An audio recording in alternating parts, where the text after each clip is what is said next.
So hello guys and welcome back to Equi Edge Research, and we have gathered here today for understanding or discussing a very important topic known as mark to markup royalty. So basically when the word royalty comes into our mind, what do we understand with this? Let us take an example. Let us suppose I want to create a game Mario, and I create it and I go and sell it. But before selling, I need a license from Nintendo Japan.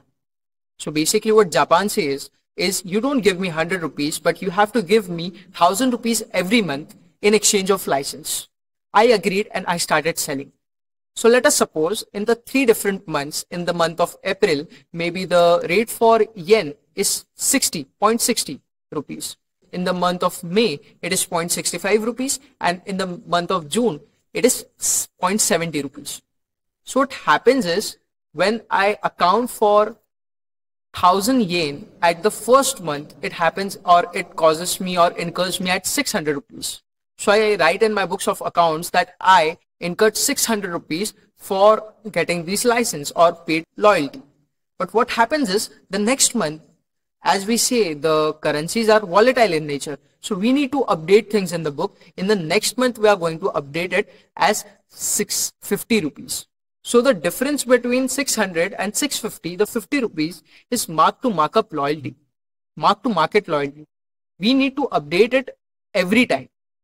But there are some obligations. If in the month of July, we gave 600 rupees, we don't have to admit it in the next quarter or in the next month as 650. We don't need a mark to market royalty there, or we don't need to incur it there. But if we talk about Suzuki Motors Japan and Maruti Suzuki India Limited. Suzuki Motors Japan is the parent company to Maruti Suzuki India Limited. So what happens is Suzuki Motors Japan gives its technology, its molds, its dies, or its important tools or parts needed for creating an automobile to Maruti Suzuki India Limited. In exchange of it, Maruti Suzuki India gives some amount of profits as royalty to Suzuki Motors Japan.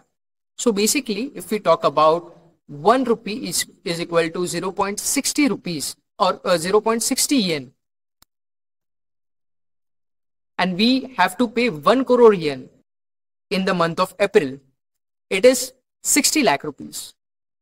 But as we know, the currencies are volatile. The next month, it became 0.70. And now we have to pay 70 lakh rupees. So the difference of 10 lakh rupees is mark to market royalty. So this was the concept all about. Thank you.